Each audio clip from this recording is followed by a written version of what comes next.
coming through my TV. It's a real poltergeist situation we got going here. Check one. Hello, hello. Hello, hello. How about now? You go. No, you go. I think we're okay. Can you hear this? Hey, Jeff.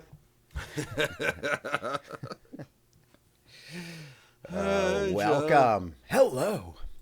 Dude, look at us just having a Monday. A Labor Day Monday? What do I have, a regular job again? It's been like a decade. Right. The whole Labor Day weekend off. Holiday. That's interesting. Now, what is that? What am I experiencing? A real treat.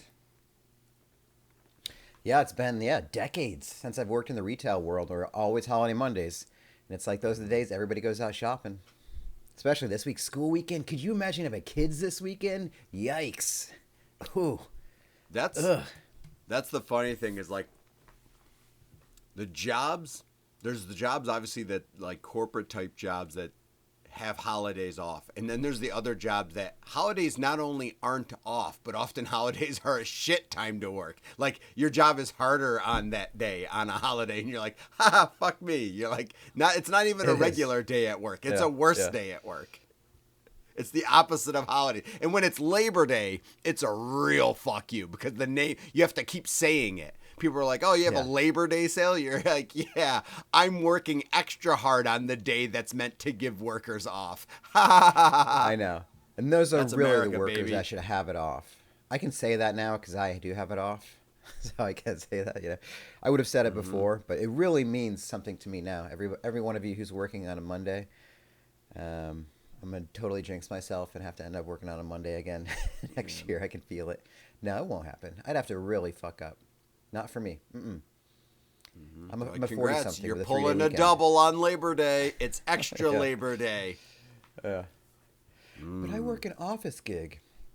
You're right, though. It was like, number one, Mondays in retail always suck anyway, because it's the people who don't have jobs that they have to work on a Monday.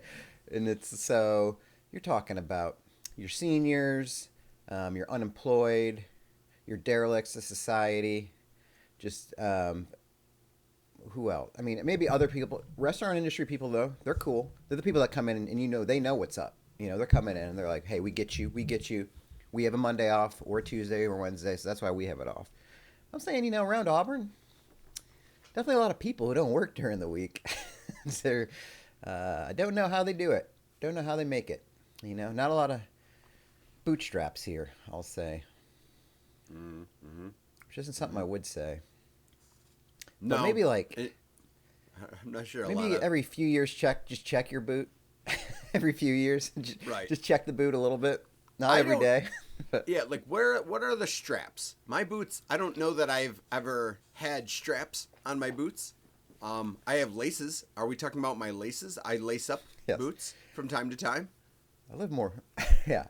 Live more of a Velcro lifestyle. When we worked in the air conditioning factory during college, I had steel-toed shoes. Does that count? I laced up my steel-toed shoes. Go. Is that the same principle? Dude, we were blue collar at 18, 19. Hell yeah. Right. All the other kids going out and doing fun things in the summer. It's like, guess I'll get up at 6 a.m. Like, if I thought getting up for my 8 a.m. class was hard, during the summer, I'm going to get up for my 6 a.m. job in a sweltering factory. Yeah. That'll show me. But we were making like $10 an hour. At the time, it was fucking How much were we making? Bank compared to people. I want to say the summer of 2000, I don't know why I remember things like this, but summer of, were you there 2002 or did you start 2000? Yeah, you started 2002 with me. Mm-hmm. You were there 2002 and 2003, I believe. Yep. 2002, I believe we made $9.79 an hour. Minimum wage at the time in New York State was $5.15 still, I think. And then 2003, we got a bump to like $10.59 or something. And like at the time, to go home to a random job, get guaranteed 40 hours a week, potential overtime of 15 hours in a week usually of overtime. Yeah. Like, because you could stay 2 hours extra per day, except Friday would be 1 hour extra, and then the 6-hour Saturday from 6 to noon. So you could work 55 hours with 15 of them being time and a half at $10 an hour. Like, dude, you're swimming in money for a college summer job. No one was even coming close. At the air conditioner factory that wasn't air conditioned, I used to wear an athletic supporter because my chafing was so bad. Oh, dude. It was terrible. I remember the first day I wore around in like regular boxers. Roll around in what's it called? Bond. Gold. What is the Gold Bond? Yeah. Yes. Huck a real that treat stuff if you haven't done it in a while. Yeah, huck that stuff up where you need it, and you're just like, yo, it is going, by 8 a.m., I'm going to be wearing blue jeans, because I have to wear jeans that are, like, thick so that steel doesn't cut my leg off, but also it's going to make it a very humid and awful, unbearable chafing situation. Yes. So as we remember the labor of our youth, let us this day, this Labor Day, have dry balls. Hey, Jeff. I've confused my priorities. Isn't it supposed to come to me? Yes, this is how it's meant to be. Every little thing flashing on a screen.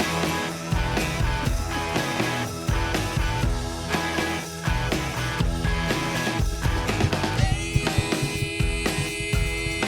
of convenience. My daddy worked hard for this. It is a hell of a day. I mean, I got a little Jeff sandwich going on today. Well, the bread, I guess.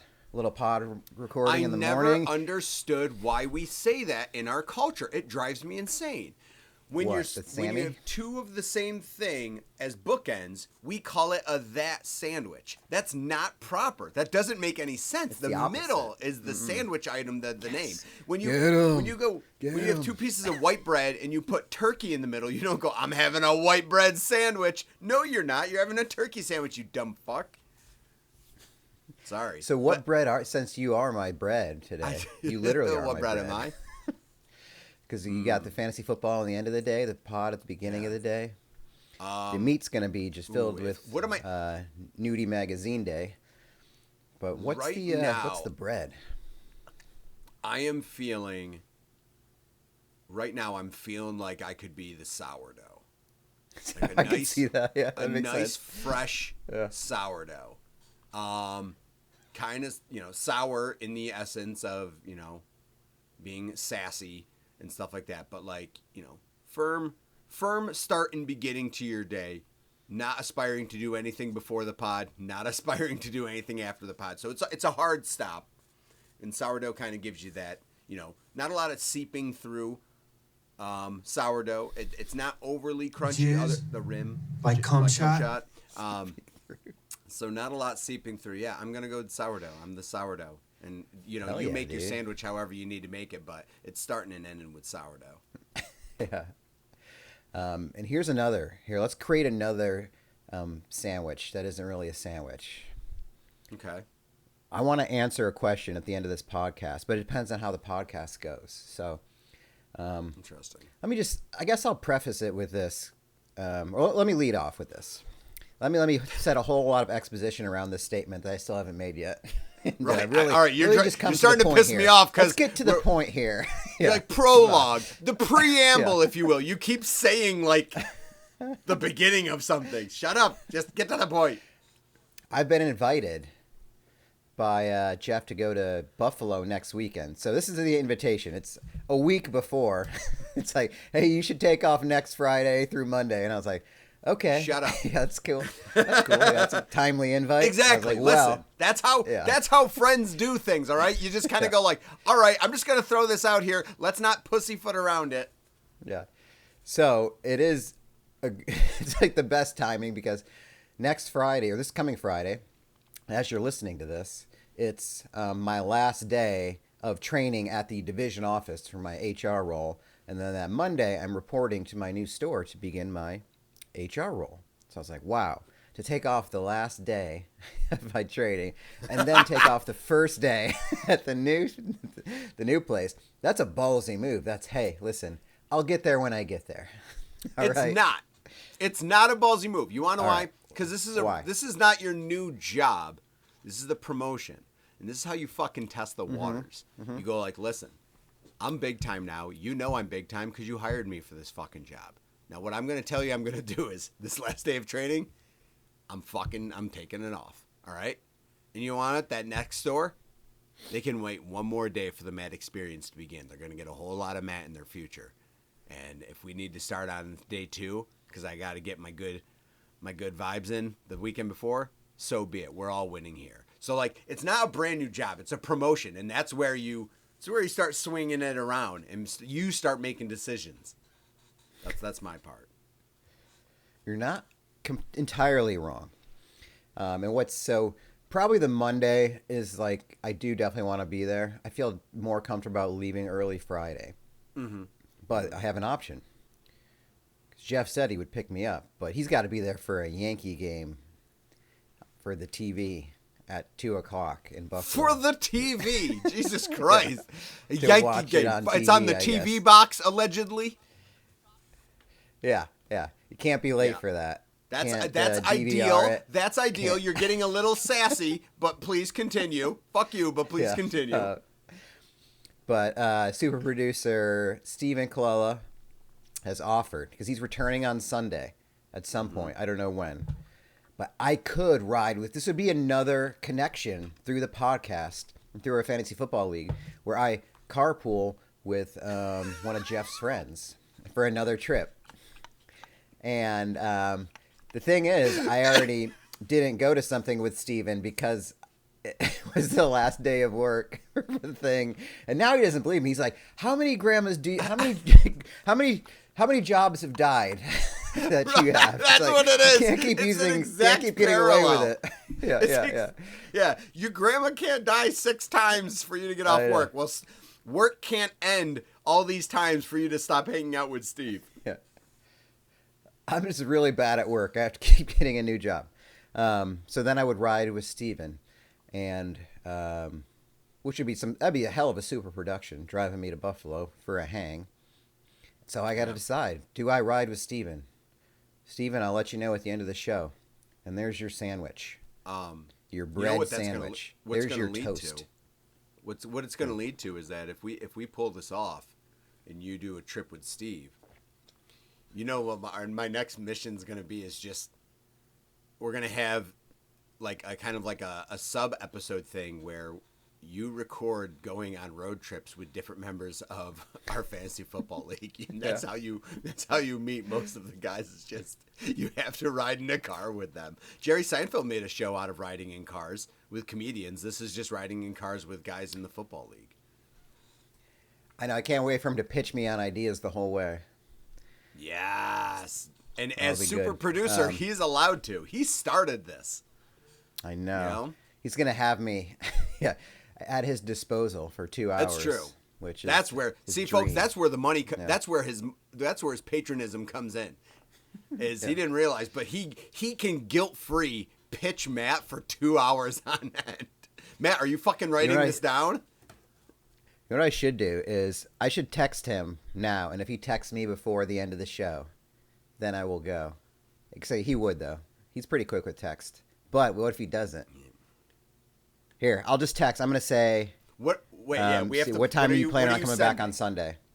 I'll just say, what time were you planning on coming back on Sunday? Just a kind of a pretty neutral message. I see you. Don't look at your phone. What? Don't No, sabotage this. Okay, all right, I'm not, all right. Dude, I'm not trying to. They're not trying to rig it. What I'm doing is I'm going to start a stopwatch from the time that you hit send. Okay. 15 seconds.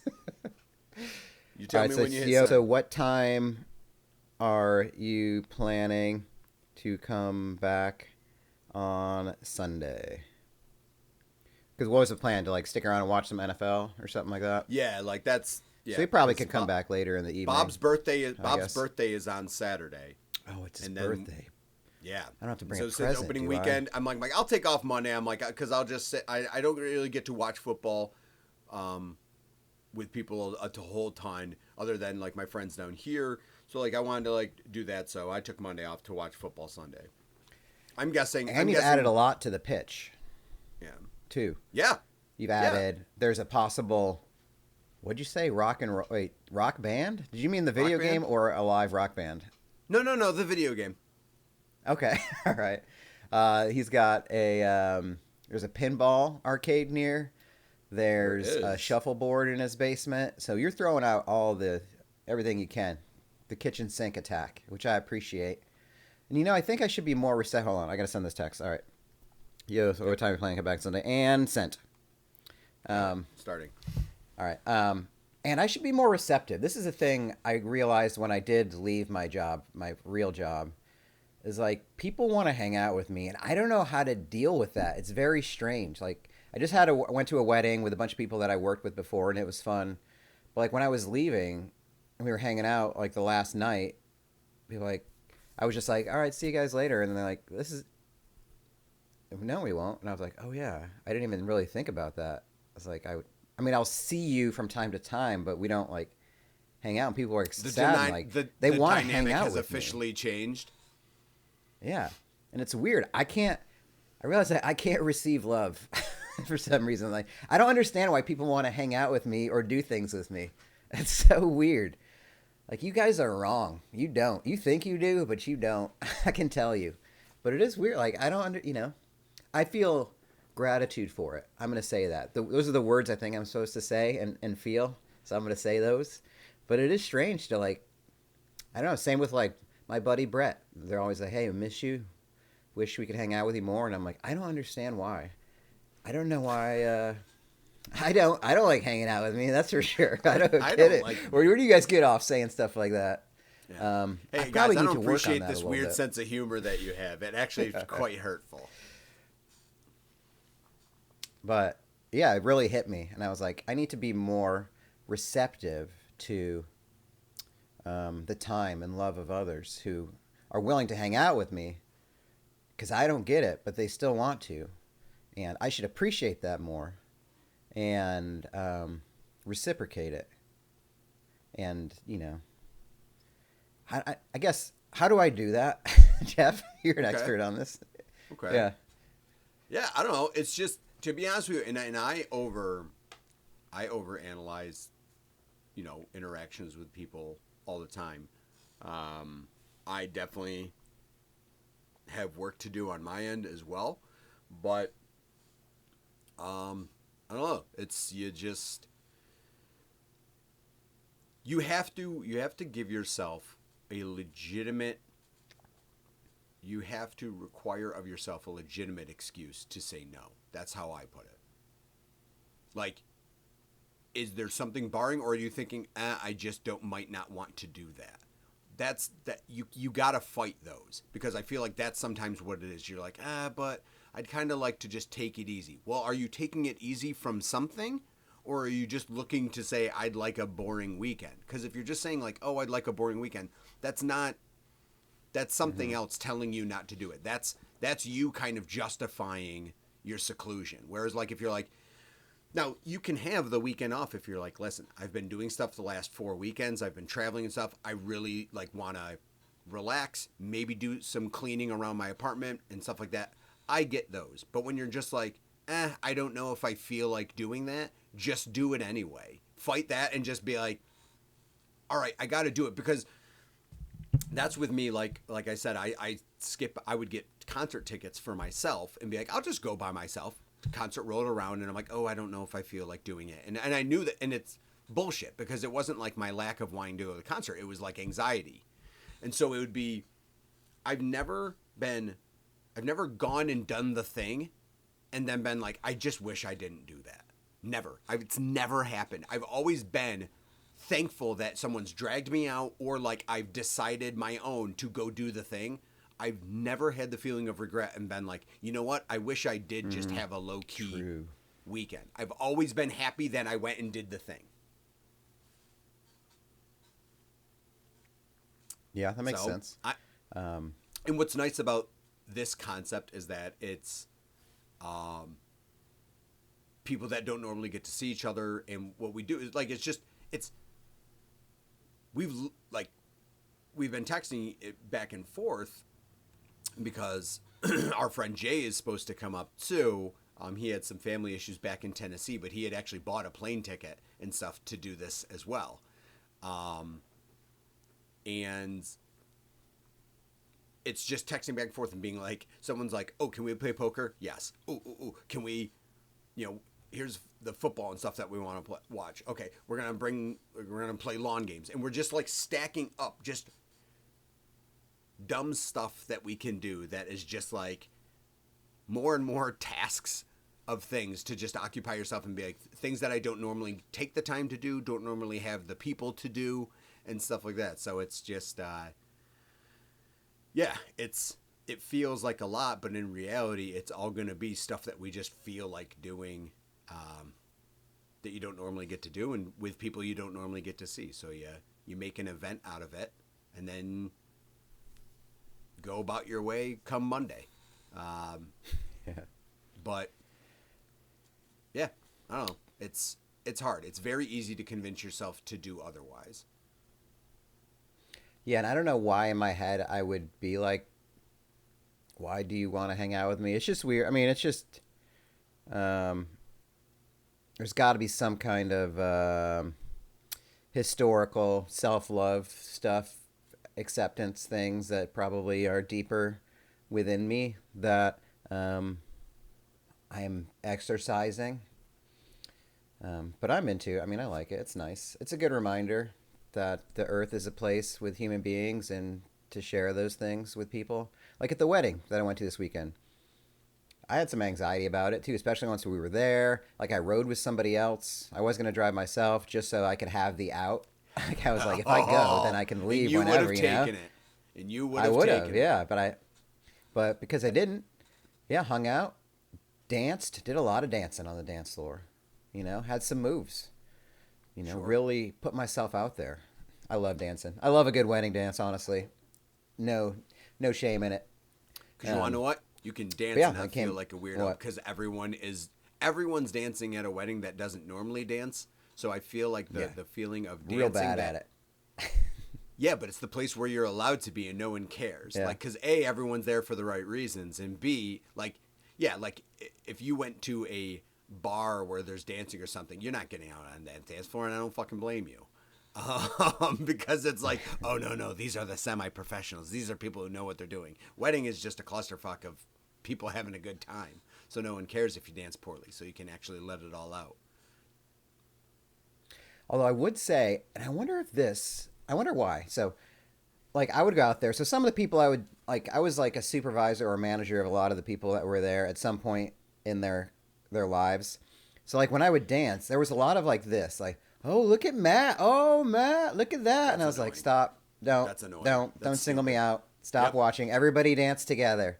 Stop. We're not doing this. But it was like every like minute. And I was like, look at Matt. And it's like, no, you guys dance too. And we all dance together and we don't talk about it. This is how you dance. Stop reacting to everything 100%. At every moment. I agree. Yeah. Where it's stop like, doing this. And then somebody busted out for Snapchat. Just let it be part of the one cog in the machine of chaos. Yes. Because I saw one girl, like, got out her phone and was like either Snapchat video. And I was like, nope. Oh, as I was dancing, nope. That'll shut me down in a heartbeat. Let's not make this about me. Everybody dance together. We're not singling anybody out. We're all just, this is like a safe space. The dance floor should be what happens here stays here. All right?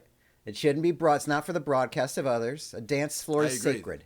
And that's the way it is. So you can feel comfortable. The dance floor in the United States of the wedding, the dance floor is Las Vegas. Mm-hmm. So there was sort of that element of it, and I don't know where it came from. I don't know if it's a thing. I don't think it would be a generational thing per se of like, who knows? I mean, maybe there's like COVID folks or people who weren't out in social situations have a hard time like being in the moment or something. It's too much. I mean, it's too much to dissect here, but it did seem like sort of mildly generational, but maybe it wasn't. Maybe it just happened to be a small sample size of that. Mm. Or maybe it was like the work dynamics relationship. It could be that caused it, but I was like, don't single me out. let's all have fun. But it was fun. And, and quaff. But that's like with people I know. I was thinking, it also made me think of a couple times in my past with people that I barely knew who were trying to like get close, you know, have a close relationship where I had no reservations. Sort of regrettable things that I've done. Like, I already have trouble with people I've known for a long time. Not trouble, but like, it's a reach, or it's like, it's extra, whatever I've just described. But there was a time I stayed in Alexandria outside of Washington, D.C. when I did my first internship there. And I stayed with like my girlfriend's friend's parents. Like, her friends' parents, like, they would rent out a spot, and like it included the price of dinner.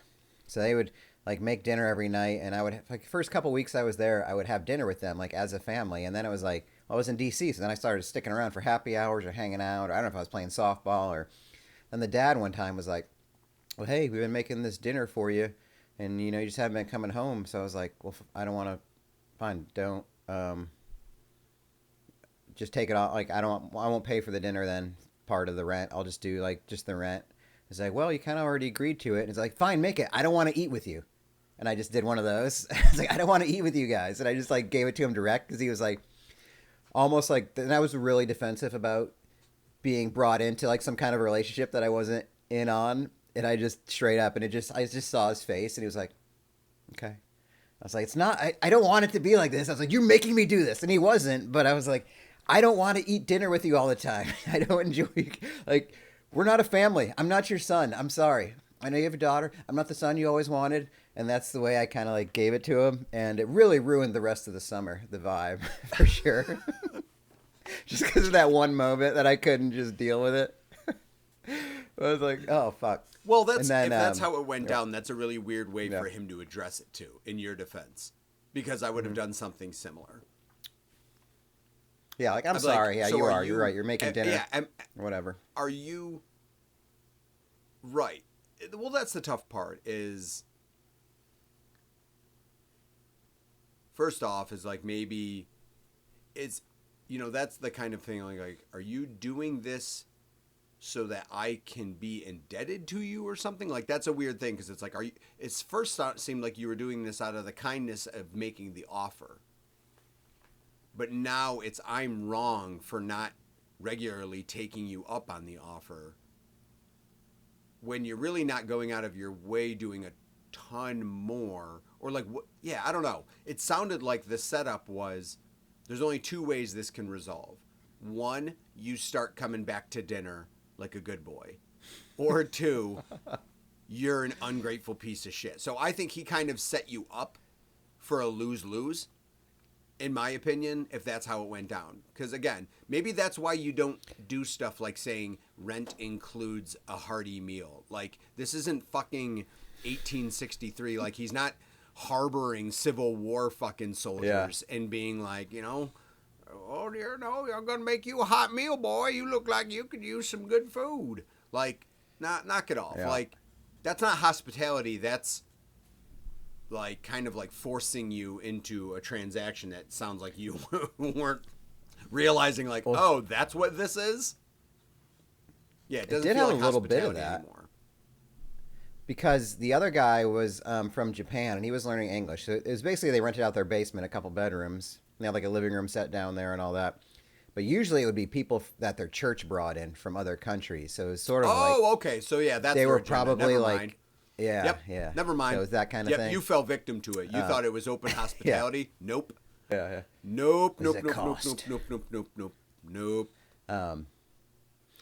Yeah, and then the other time was golfing. I think it was Brett, my buddy Jordan. I think it was the three of us, and there was a guy playing by himself who was behind us. And we always like to play. It's just a threesome. Like I never like getting stuck with a foursome. Like if it was too busy, in golf they'll match you up as four just to increase pace of play. But we never really had to do that because we would golf. Number one, like insane people. Like we would just drink 12 Limeritas, smoke like 3 blunts, take shots, put tank tops on, take off our polos and put tank tops on like on hole 4. Just not drink one lick of water at all. Like during the day, 110 degrees out. We still talk about this. Like, how are we alive? That's just like the energy of being 25 and just getting super fucked up and faded and then, but I mean, when you get home, like you pass out at 6 o'clock. I mean, totally. Like then you wake up at 2 in the morning and feel like shit. 12 hours sleep. Yeah. But this guy was harshing our like he wanted to be our four. He kept like sort of. I think he was like sort of hitting into us, and he's like, "Can we play with you?" And we were like, "We're just kind of like playing 3." And then he kept like either hitting with us or he did join us for a hole, and then he hit again, and I was like, "We don't want to play with you." I just said it like that, like it was on a playground, and it just came out, and I was like, "Oh God!" It is very playground. We that don't kind want of to hurt. play with you. Yeah, we don't want to play with you, and I just yelled at him like that, and I was like, again, probably. I mean, my decorum in both these situations probably wasn't the greatest. It wasn't the greatest energy. Whereas now I would be like, I probably now would just go along with it and fake it to get through it. I was going to versus say, like you being the asshole. You wouldn't push it away. You just go, let me try to make the best of this. Yeah. Plus, maybe there is. I would come around and be like, maybe there's something I can learn from this person, or it's an experience I can have versus totally rejecting it. So I don't know what these stories illustrate outside of like, I was definitely very against people in my circle for a long time. Like, you had to work your way into, or I had to work my way into their circle. And even now, it's still. I've come a long way. I'll say that. I'll give myself. I don't know if this is a way of giving myself credit or not, but I was a real dick. I was a real piece of shit. Oh yeah. Yes. I was. Oh Yeah. yes, I was. Yeah, but it just that made me think of moments like that. I don't know if you have anything to take the weight off of my plate. Jeff, have you ever yelled at someone trying to play golf with you? No. Have you ever lived in a basement and yelled at someone for giving you dinner? I don't believe so, no. Not off the top of my head. Not really. I handle it a lot differently. I'm very good at friendship stuff. I probably often welcome myself into too many groups, as far as like if someone's like, hey, do you want to hang out sometime? And I'm like, yeah, absolutely, call me up. Like, I don't know, I like the variety and stuff like that. So I'm more of I have a hard time saying no sometimes. I'm often the planner of things. Like, that's how I ended up in like a perfect example, honest to God, a perfect example is like I'm in 7 fantasy football leagues this year. So You can't say too many no. fantasy football leagues. It is. It's going to be So, like, rough Sundays for you. I have ours that we are going into our 15th year. Number one. Is that your number one?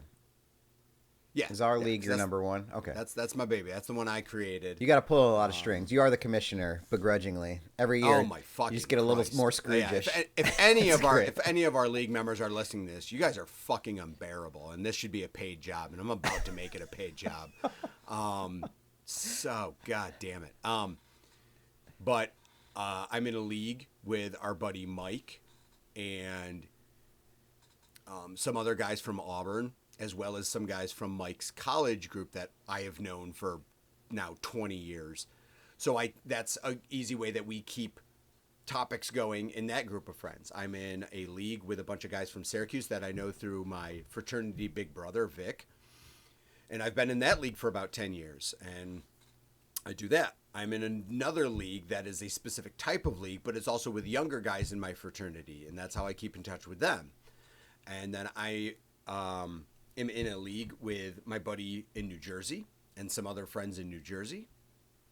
And then I am now in a brand new work league that I had zero reason to take on, but I'm like, well, it's work people. It's a good thing to have this side gig with some work people. Now, I only knew like one guy invited me, said that they might have an opening. It sounded, I mean, he pitched it so well. He's like, you like fantasy football, right? And I'm like, yeah. And he's like, we might have an opening in a work league. And I'm like, oh, fuck, you said might. I'm like, and you're coming to me? He's like, I still got to ask the other guys. I wanted to see if you were interested, but I got to get the approval from the other guys. I'm like, oh, shit. It sounds so like, woo. I'm not like, fancy pants. Let me tell you what I Illuminati. can bring to the table. Yeah, and so I got invited and find out that like a manager's in there and like an upper manager in our department is in there and stuff too. So I'm like, okay, so now I got to gauge how this group chat goes and see. I got to like let them make the messed up comments first, because that's the toughest part with the brain of Jeff Warden is like, okay, I'm in a new area with people. How does the humor gauge work in this group? So that's always tough, but I mean, I have a hard time saying no, because I'm like, well, it exposes me to other people and relationships, and so like it's tough because I feel like I'm saying no is not being thankful, and I've never felt like that's what I have. You seem to err on the other side of the, like, we're both on that mid, but we fall on one side of that needle where it's like, I'm appreciative.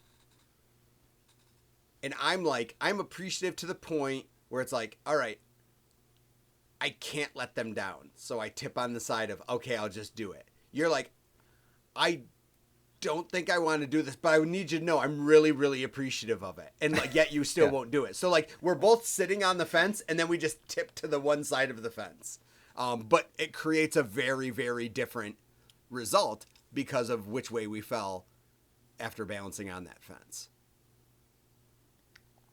Yeah, and it's something about, if I dive deeper into it, it's something about, like, I guess because most of our relationships in our lives are acquaintances to casual friends. They're not like solid, like day one friends or family. So it's like, how do you navigate those? And I think I've always had trouble with the middle ones in a way, even though they're very rewarding. Like, you're right. I always I'm glad I do something when I do it. Even if it takes me, even if I begrudgingly start out doing it, or if I'm anxious about it, like, I'm glad that I've done it.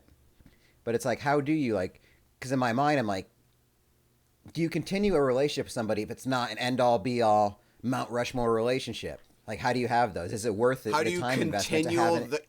how do you continue the casual level? Like the Yes. strong casual friend? Yeah. And like, is it worth it? And I think it is, it is, but it's still hard to like maintain or to how do you like stay invested in it or continue your investment in it and stay in that level in a way, you know what I mean? And especially Correct. when you're How does older it- to like, yeah.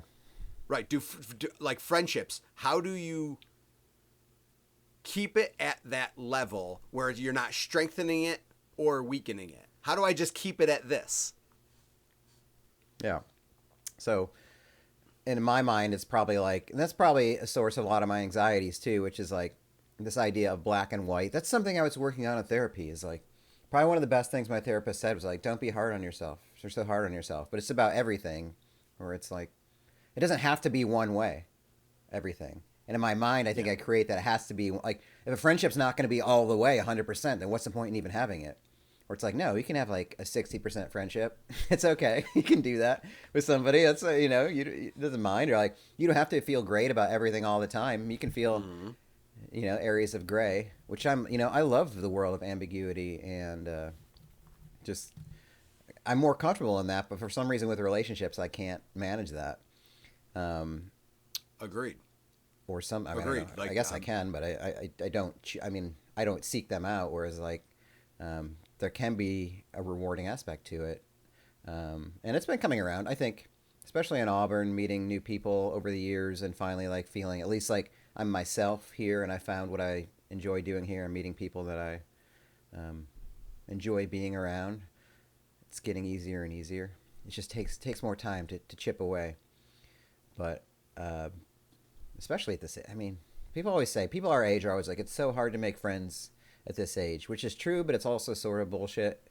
It basically says I'm not willing to put in the effort, like, because it does require effort, but any relationship really does. It is easier when you're younger and you don't have a job yet or a career, or you live next to your friends or work with your friends or go to school with your friends. But it's also not that much to be like, hey, we have a day off in a couple weeks and we'll just plan it and do a thing and we'll keep up with it. It's like, yep, we could do that. That's not that hard. Yeah. But I mean, think, though, at the least odd a week thing ahead. is you never know when you're trying to make new friends. The problem is you don't know what they're thinking of. Like, the first hang outside of how you met them, you're just kind of like, all right, I don't know. Like, is this cool for me to ask if you want to hang? Or that's the weird one with work friends. Like, the first hang outside of work. Like, the obviously the easiest thing is getting drinks after work. That's the easiest first step that work friends progressing into something else. That's the easiest first step that's a given. Where you're like, yo, let's get a beer after work. Like, that's easiest. Because then if you enjoy the beer outside of the workplace, you're like... Then what you need is a specific event that's happening that your next hang can revolve around. Either one of you is already doing a thing that's pretty casual and they can invite the other friend in, or there's something that you agree you would both find interesting and go do. But with adults that you meet now, especially if it's like friends of friends, you're like, I don't know, when do we exchange numbers? At what point do we exchange numbers, or just say, see you at the next thing that we both are connected to? When do they stop becoming friend of a friend and become friend? Ooh, I don't know, Steven, you haven't texted me back yet, so maybe never. I know. Maybe never. Wow. And you know, the irony of this whole thing is once I do go to the thing, I'm like 100% in. Like, I'm very honest. Like, you'll get all of me. Every single bit. every single little bit you're going to get. But like, because I hang with some people from work a few weeks ago. Yeah. I was going to say, when you're I'm there, it's nice because like, you're self-aware that the hurdle was getting you there. Mm-hmm. Yes. Right. So like, I'm the same way where it's like, if I'm there, I'm not going to be reserved while I'm there. I'm like, no, we're diving in. Like, we are here. We are going. It's like, I will put the pressure on them because I'm not going to be reserved. I'm going to be 100% myself because I've overcome my hurdle. Now it's the ball's in your court. It's true. Here is the me that you asked for. And now you decide after today what you want to handle. Yes. Yeah. Well said. So, yeah, a few weeks ago, it was people from work. The topic came up like, what's the most embarrassing thing that's like you've done or has happened to you? And I was like, okay, yeah, I'll go. I could think of like a bunch of things. I was like, I'll talk. Cause I've already talked about it on the podcast. I was like, oh, I asked out a stripper once and she was pregnant and I was like 22 and I was like, such a stupid idea, but I thought that we were hitting it off but she was really a stripper and like, that's so dumb of me and just told that and they're like, well, you asked out, oh my God, that's crazy. Yeah. Okay, you go. You know, I feel like I'm kind of embarrassed like every day a little bit. It's like, no, you can't fucking do that. You got me here, and now I just fucking told the story. That's so bush league. I went first, and I went hard. I went hard to make you understand that you could go hard, and you just totally bush leagued me. Yeah. I guess when somebody asks me a question that I don't know the answer to, it's really mortifying. Oh, my God. What? Awkward. Like, you ever been at a four-way stop and been like, you go, no, you go. I'm like, oh. Yeah. They all kind of had, I don't know. Then somebody else told an embarrassing story, but it was really about their brother. It was their brother almost drowned. And when he couldn't swim, or their sister, they were like waving like this, and it was funny. And I was like, that's not even embarrassing. Boy, is my face red. Terrifying. It's like, yeah. Oh, I guess none of y'all have asked out a pregnant stripper before, huh? Cool. Classic blunder. Yeah. But it's also like, it can be weird because I've just, for whatever reason, I mean, I've just been to different places. Like a lot of people here have never left here, and just their stories revolve around being around here. And it's, I've gone around the world to embarrass myself. So it's a trip. You know, you really got to put yourself out there. That's why I always tell people too, because most people, like, are usually younger than me that I work with. So I'm always like, just do stuff, do stupid stuff. Just like, you got to learn. You got to like fuck up. It's fun. There's no way you'll end up back at home in your 40s, single, unmarried, you know, that's not going to happen. Working for the grocery store you went to when you were a kid, there's no consequences of your actions at all. Mm-hmm. Take it from me. Yeah. But in a way, I've learned more about myself more than I do. I feel like I'm having a therapy session. That's what our podcast is. But I feel glad I've come home in a way to do all this stuff and like absorb and consider everything that's gone on. And now I have a good position and a good role. And if I decide I don't want to work with Wegmans anymore after I train for a couple of years in HR, I can go anywhere I want to and even work from home with a lot of gigs. So I feel like I'm setting myself up for a spot maybe I could have done 20 years ago if I would have known it, but that's not how time or life works. So, yeah, I mean, yeah. I probably didn't progress as like into adulthood because I don't think I ever gave myself a chance. You know, when I left home to go to college, I was like, all right, I'm out from under my parents' roof. I can do whatever I want, and I did. And that in turn, like, I wanted that, like, some sort of semblance of, like, acceptance and stuff like that. And so that's why I joined, like, the fraternity. But then that also contributed to giving me an outlet to be a fuck up, which I would never blame the fraternity. I blamed my usage of my fraternity because we had plenty of successful people come out of my fraternity. Yeah. Very successful guys. So they navigated it. But I abused the concept of what was available to me all the time as far as parties and alcohol and weed, and it made me screw up my college life. You know, and then after fucking up left and right in college, when that experience was done, I'm like, there's nothing else I can really do. So I took shit jobs, never actually applied myself. Was just like, I don't know what I'm going to do. I'm just going to exist for now. That's why I went to North Carolina. I'm like, this isn't a permanent move. In the back of my head, I think there was something I always said, like, this isn't a permanent move. This is just something to fucking do. And I'll just have a job while I'm on vacation. Kept fucking around. Came back. Got a full-time job in Buffalo. And, you know, was doing that. And I'm like, I guess this is a step in the right direction. Had a car with a car payment, and I'm like, all right, I still don't know how to fucking adult until I started gathering myself in my 30s and started like applying for other jobs and stuff like that. And yeah, like it was always just this, I think it was always like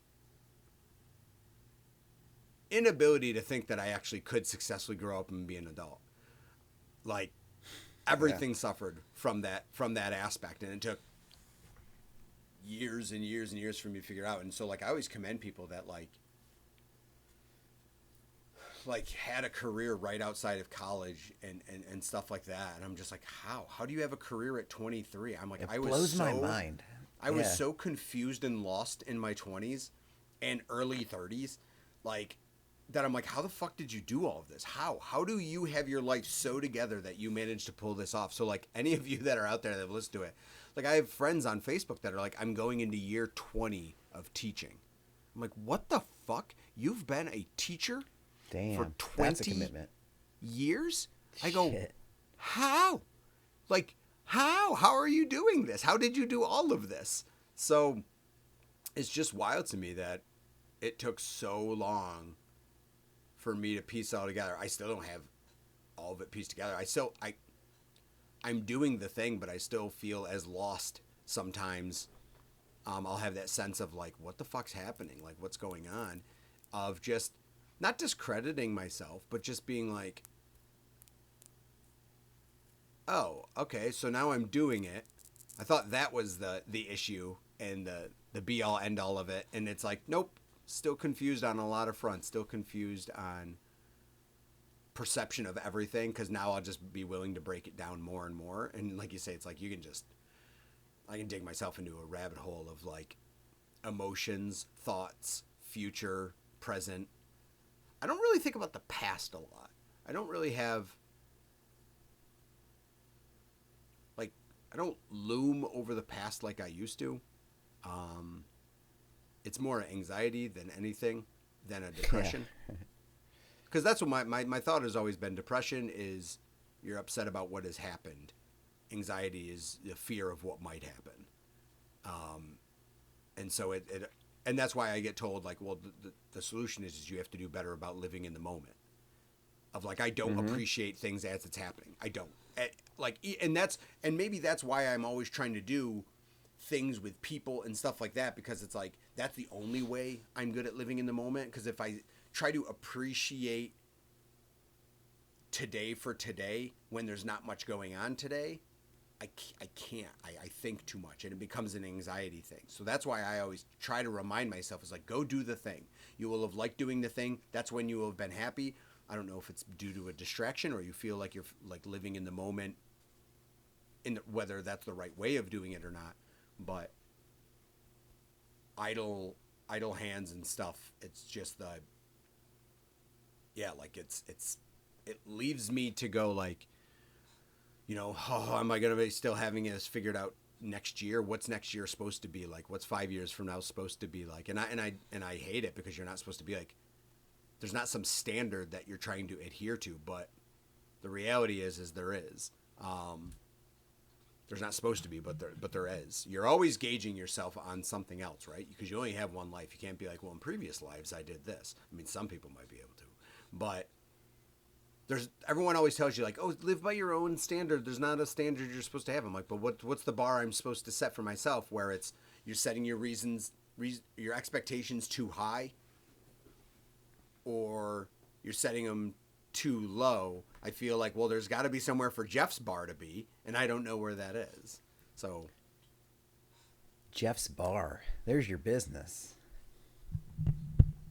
Wait, you want me to own Jeff's a bar? bar. No, that sounds like a heinous existence. That's not a good idea. I don't own a bar. But you're right. That is the therapy thing, or especially an anxiety thing. Like, a couple things that I've been working through is like anxiety, whatever your anxiety. Oh, text from Steven, just under the wire. We'll check it out. 36 minutes and 36 seconds. God, does he even really want to hang out with me? Now I'm questioning me. Maybe he doesn't. Hey, bro, noticed it took a while for you to answer back. Yeah. At 9:30 on a holiday. Pretty fucked up. I'm always good for an 8 to 10 hour text message return. One of those. But yeah, anxiety is like, a lot of the symptoms that I go through are 36, 37.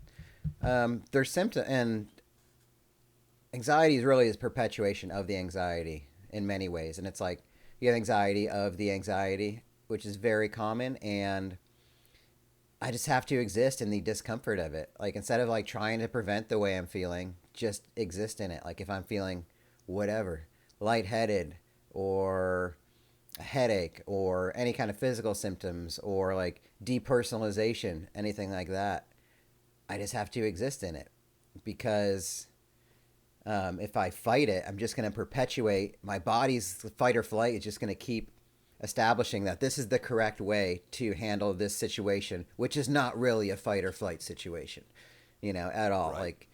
Like, whether it's driving, whether it's, going to a wedding, going somewhere by myself, which I usually was okay with for so long. But now, like, I've been going out a lot, like to like a farmer's market or like whatever events are going around town. Like, I'll just go to now, like, just to like get out there, because the other part B of, working through it is you can't be as anxious or have as much anxiety when you're too busy living life. It doesn't allow you. So like what you were just saying, the more you're hanging out, the more you're engaged with people, the more you're intentional about living, you can't be as anxious, because your mind is filled up with things that you have to do or get done, or people, relationships you need to fulfill. And the more you consume yourself with that, the less, you'll have anxieties, but you can't like just ruminate over things that are perpetually in your head. You don't have time to. But yeah, that's why then the meditation, just being in the moment. I've been back in the meditation thing a little bit too, and just being present, be there in the moment, and those kinds of things. Stuff we all kind of know, but it's a practice to do it, and to do it well. So I've been engaging. So all the things I've said so far today at the beginning, just ignore those. I'm really good, you guys. I love hanging out with people. Everything's going really well. But I mean, it is. Oh, I'm I mean, cured. it can be both. Oh, good. It can be both ways. It can be both. I guess I don't want to leave it with. I feel good. I feel better than I have in a long time. I think in terms of like a lot of where I am personally in life, and so.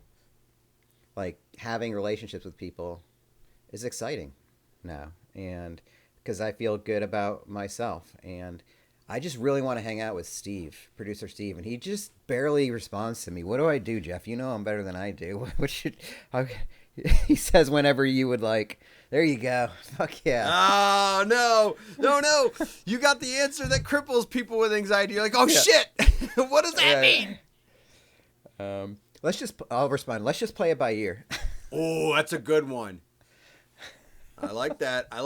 It means right, you're open for possibilities. That's actually the most appropriate one. Now, you're not saying it's up to you, you're the one driving, because that would be a cop-out. You're saying let's play it by ear, meaning we will revisit this Sunday. Yes. Let's That's take stock of our weekend. Yep. I mean, we're going to have to stick around to watch some football. Mm-hmm. So a Sunday evening the 1 drive, o'clock that'd be games. fine. If you leave after the 1 o'clocks, I get it. Whatever. Maybe if times are going really great and everything, you stay and then you leave after the second games or halftime during the second games. A lot of options. Yeah. A lot of options. I don't got to hog tie drive. yourself. Hey, let's go. Let's leave at like 9 p.m. We'll get a full day out Steve, of it. I hear Sunday Night Football is supposed to be great. We'll leave Buffalo after the Sunday Night Football game. Yeah. Be back in Auburn by like 1:30. Yeah, you just take a nap during the day. Make sure you're fresh and ready to drive Sunday night, and you'll be good to go. Easy peasy. All right. Well, Steve, let me answer your text right here, right now. I'm going to leave you hanging. I'm not going to respond. This is weird because he's not going to get your answer till Wednesday when the episode's released. See, you're doing the friend thing wrong. I get what you're trying to do, but that's a really bad idea, man. You're not piecing together how time works. Every relationship I have is content. It's for the dozen of people that listen. It's for You are all content to me. So, with that being said,